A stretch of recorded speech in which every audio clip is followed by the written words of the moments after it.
So, Scheherazade began 1001 Nights, circa 8th century to the 15th century. In context, focus early Arabic literature. 610 to 632. According to Islamic belief, the Quran, Arabic for recitation, is revealed to Muhammad by God. 8th century, a collection of 7 pre-Islamic poems, some dating to the 6th century, are written in gold or linen and are said to have been put up on the walls of the Kaaba at Mecca. They are known as al-Mu'allaqat. After, circa 990 to 1008, Badi al-Zamin al-Hamadani writes Maqat Assemblies, a collection of stories and rhyme proof that relate to the counters of the witty Abul Fathal Iskandari.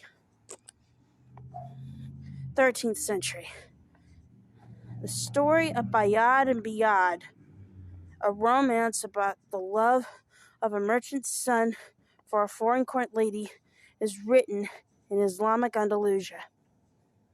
Across the Arab world, there is a long tradition of storytelling, with folk tales passed down orally through many generations.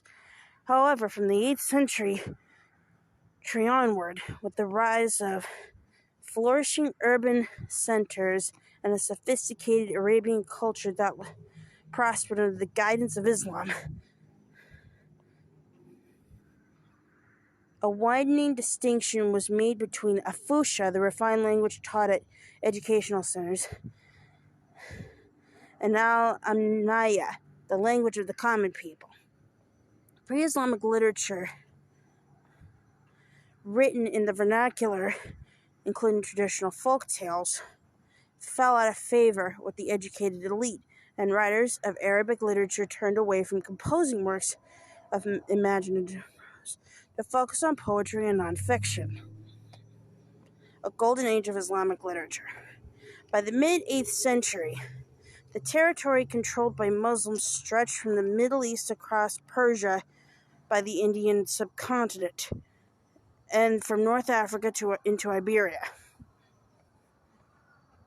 Sophisticated urban societies throughout the Islamic world became cultural as well as political centers.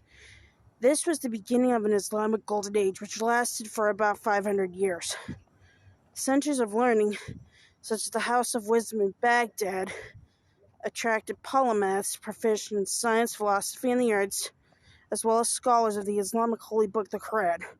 The Quran is the word of God, revealed to Muhammad, so it is considered not only a source of religious knowledge, but also the model for Arabic literature. Its style and language greatly influenced the classical Arabic literature that flourished from the 8th century onward, most in the form of poetry, which was held in much higher regard than narrative fiction. The appeal of stories. Yet, despite the emphasis placed on the high art of poetry, there was a continuing public appetite for a good yarn. Although not highly regarded by Arabic scholars, the collection of tales that appeared under various titles over the next few centuries, but which are now known as the 1001 Nights or the Arabian Nights, was perennially popular. The collection came together in a chaotic fashion over several centuries, and no canonical version of the tales exists. Storytellers combine ancient Indian, Persian, and Arabic tales, with more stories being added over the centuries. The oldest Arabic manuscript still in existence is believed to have been put together in Syria in the late 15th century. It is written in everyday language that offers a strong contrast to the classical Arabic of poetry and the Quran. Tales within tales. The structure of the 1001 Nights takes the form of a framed narrative, where one story contains all the others within it.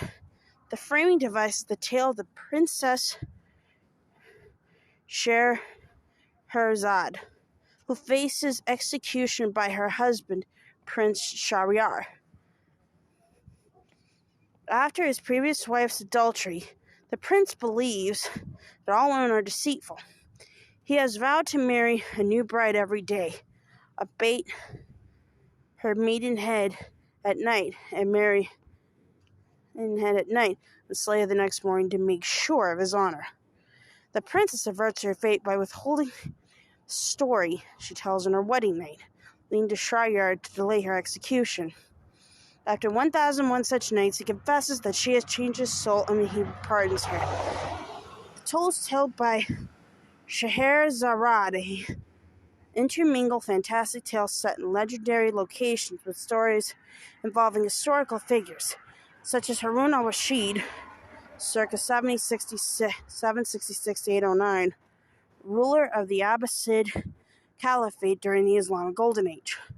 The diverse nature of the tales is responsible for the wide variety of genres to be found within the collection, from adventure, romance, and fairy tale to horror and even science fiction. Oh, my sister, recite to us some new story, delightsome and delectable, wherewith to while away the waking hours of our latter night. 1001 Nights. Influence in the West. It was not until the 18th century that the stories became known in Europe thanks to a retelling by French scholar Antoine Galland and Mie d'Inouï.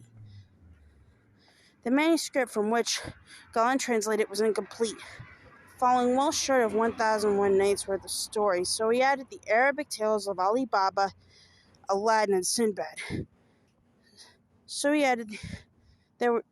These were never part of the original 1001 Nights, but have since become some of the most well-known stories from the collection in the West. Galland's book derived much of its popularity from its exoticism, with its tales of genies and flying carpets, and was an important influence in the folktale collecting movement taken up by the Brothers Grimm and others in the early 19th century. Translation of the original stories by Sir Richard Burton in 1885 inspired a more serious interest in Islamic culture. But in the Arab world, the tales are still regarded as the entertaining fantasies rather than literature.